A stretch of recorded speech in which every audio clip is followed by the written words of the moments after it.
ചില ആൾമാർ അവസ്ഥ നോക്കൂ. ഒരു വ്യക്തി കേരളത്തിൽ നിന്ന് തായെങ്കിൽ ആ വ്യക്തി വിളിച്ചു ദ്വാർക്കരുത് ബദ്രീങ്ങളെ. നോക്കൂ, ഈ ക്ലിപ്പിൽ നിങ്ങൾക്ക് കാണാം.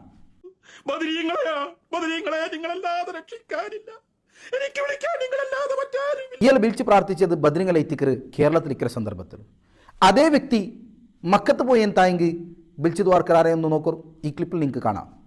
എല്ലാ ഹാജിമാർക്കും നീ ദഅവത്ത് നൽകണേ അല്ലാഹ്. എല്ലാ പ്രൈവറ്റ് ഗ്രൂപ്പുകളും റബ്ബേ മഅദിനും മർക്കസും അതുപോലെ തന്നെ റബ്ബേ എല്ലാ ഹാജിമാര് അതുപോലെ തന്നെ സർക്കാർ ഹാജിമാര് ഏത് പ്രൈവറ്റ് ഹാജിമാർക്ക് നീ ഖൈറു ബറക്കത്ത് നൽകണേ അല്ലാഹ്.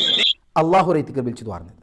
അപ്പോൾ മക്കത്ത് എത്തിയെന്തായെങ്കിൽ അല്ലെങ്കിൽ സൗദിക്ക് എത്തിയെന്തായെങ്കിൽ ഒരു രാജ്യത്തിൽ നിന്ന് ഒരു രാജ്യം പാസ്സായെന്തായെങ്കിൽ അവിടെ എത്തിയപ്പോൾ അള്ളാഹുരൊട്ടിക്ക് പ്രാർത്ഥന, ഊടെ വന്നെന്തായെങ്കിൽ ബദ്രീങ്ങളൊട്ടിക്ക് പ്രാർത്ഥന. ഇതെന്തൊരവസ്ഥ എത്തിക്കർ എന്നൊരു വ്യക്തി ചൊല്ലി നോക്കൂ. ആ വ്യക്തി ചൊല്ലിയ പൽക്ക ഈ ക്ലിപ്പിൽ കാണാം. പ്രവർത്തന മേഖലയിൽ ഒരുപാട് തടസ്സങ്ങളുണ്ടായി, ഒരുപാട് പ്രതിബന്ധങ്ങളുണ്ടായി. അപ്പോഴൊക്കെ നമ്മൾ ബദ്രീങ്ങളെ വിളിച്ചുകൊണ്ട് പ്രാർത്ഥിച്ചു. നോക്കൂ, എന്താ ഇത്തിക്കർ ചൊന്നത്? അങ്ങ് പ്രയാസം ഉണ്ടായ സന്ദർഭത്തിൽ അങ്ങ് ബദ്രീങ്ങളെ വിളിച്ചു ദ്വാർന്നാറുണ്ട്. അങ്ങ് പ്രയാസം ഉണ്ടായ സന്ദർഭത്തിൽ ബദ്രീങ്ങളെ വിളിച്ചു ദ്വാർന്നാറ്. അപ്പോൾ ഇങ്ങനെ വാദപ്രಕಾರ കേരളത്തെ മണ്ണിಗೆ എത്തിയപ്പോൾ ഇങ്ങനെ വാദ ചേഞ്ച് ആവും. അത് കേരളത്തിൽ നിന്ന് അപ്പുറത്ത് പോയി എന്താ ഇങ്ങനെ വാദ ചേഞ്ച് ആവും. അപ്പുറത്ത് എത്തിയപ്പോൾ അങ്ങനെ വാദ അള്ളാഹുരൊട്ടിക്ക് മാത്രം പ്രാർത്ഥന. സാധാ ആൾമാരൊട്ടിക്ക് അങ്ങ് ചൊത്തു വെച്ചത് പ്രാർത്ഥന അള്ളാഹുരൊട്ടിക്ക് എത്തിക്കരുത്. അന്നൽ ഉമ്മത്ത ഒരു സമുദായം മുഴുവനും നിനക്ക് എന്തെങ്കിലും ഒരു ഉപകാരം ചെയ്യണമെന്ന് ഒരു കൂട്ടം ആളുകൾ മുഴുവനും ഉദ്ദേശിച്ചു. എന്നാലോ അല്ലാഹു സുബ്ഹാനഹു വ തആല ഇല്ലാ ബിശൈഇൻ ഖദ് ലം യൻഫഉക ഇല്ലാ ബിശൈഇൻ ഖദ് കതബഹു അല്ലാഹു ലക. അള്ളാഹ് നിനക്ക് തീരുമാനിച്ചിട്ടുള്ള ഉപകാരം എന്താണോ അതല്ലാതെ ഇവിടെ ആര് വിചാരിച്ചാലും നിനക്ക് ചെയ്തു തരാൻ കഴിയൂല. അതിൻ്റെ നേരെ എതിർവശവും പറഞ്ഞു. ഇനി ഏതെങ്കിലും ഒരു കൂട്ടം ആളുകൾ മുഴുവനും കൂടിയാണ് തീരുമാനമെടുത്തു നിന്നെ നശിപ്പിക്കാൻ, നിനക്കൊരു ഉപദ്രവം വരുത്താൻ. അവിടെ നമ്മളെന്താണ് മനസ്സിനെ പഠിപ്പിക്കേണ്ടത്? അള്ളാഹു എനിക്ക് തീരുമാനിച്ചിട്ടുള്ള ഒരു ഉപദ്രവമോ അല്ലെങ്കിൽ ഒരു എന്താണോ എനിക്ക് ഏൽക്കാൻ ഉദ്ദേശിച്ച ഒരു ഞാൻ ഇഷ്ടപ്പെടാത്ത കാര്യം അതെന്താണോ അത് എൻ്റെ റബ്ബ് വിധിച്ചതല്ലാതെ ആരെക്കൊണ്ടും ഇവിടെ ചെയ്യാൻ കഴിയൂല. ഇത് നമ്മുടെ തവക്കുലിൻ്റെ ഭാഗമാണ്. ഇത് 5 നേരത്തെ നിസ്കാരത്തിൻ്റെ പിറകെയും നമ്മൾ പറയുന്നുണ്ട്. അല്ലാഹുമ്മ ലാ മാനിഅ ലിമാ അഅ്തൈത വലാ മുഅ്തിയ ലിമാ മനഅ്ത.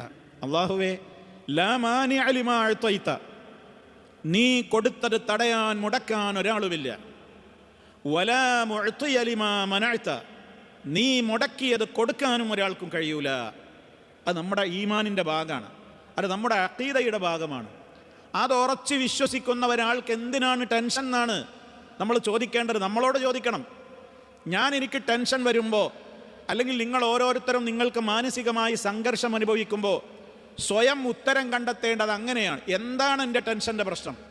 എന്താണ് എൻ്റെ മാനസികമായ വിഷമത്തിൻ്റെ കാരണം? ആ കാരണം ആദ്യം കണ്ടെത്തണം. അത് കണ്ടെത്തിയിട്ട് പിന്നെ ഞാൻ എൻ്റെ മനസ്സിനോട് ചോദിക്കണം, നീ എന്തിനാ ബേജാറാകുന്നത്? എന്താ ബേജാറ്? ഒരു നന്മ എനിക്കൊന്നെങ്കിൽ ഒരു ഉപകാരം വരാൻ പോണത് എനിക്ക് പോയിട്ടുണ്ടാവും, അല്ലെങ്കിൽ ഞാൻ വിചാരിച്ചൊരു കാര്യം എനിക്ക് കിട്ടിയിട്ടുണ്ടാവില്ല, അല്ലെങ്കിൽ ഞാൻ വിചാരിക്കാത്ത എന്തോ ഒരു അസുഖകരമായൊരു കാര്യം എനിക്ക് ബാധിച്ചിട്ടുണ്ടാകും. അതിൻ്റെ പേരിലാകും ടെൻഷൻ. ഇതിൽ ടെൻഷനാവേണ്ട കാര്യം എന്താണ്? അള്ളാഹു വിധിച്ചതല്ലാതെ നടക്കുമോ?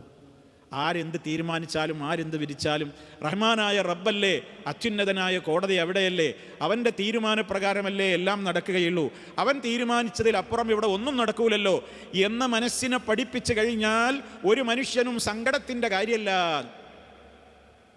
അപ്പം അതുകൊണ്ട് തന്നെ ഇവിടെ ഇസ്ലാം വളരെ കൃത്യമായി തന്നെ ഓർമ്മപ്പെടുത്തുകയാണെന്ത്? വലൈസ ബിദാരിഹിം ശൈഅൻ ഇല്ലാ ബിഇദ്നില്ലാ. അള്ളാഹുവിൽ ആരെങ്കിലും തവക്കുലാക്കി കഴിഞ്ഞാൽ ഒരു ഉപദ്രവവും അവനെ ഏൽക്കുകയില്ല. കാരണം എന്തിഞ്ഞു ബാധിച്ചാലും ബാധിച്ചില്ലെങ്കിലും അതൊക്കെ ആരുടെ തീരുമാനമാണ്? അള്ളാഹുവിൻ്റെ തീരുമാനമാണ്.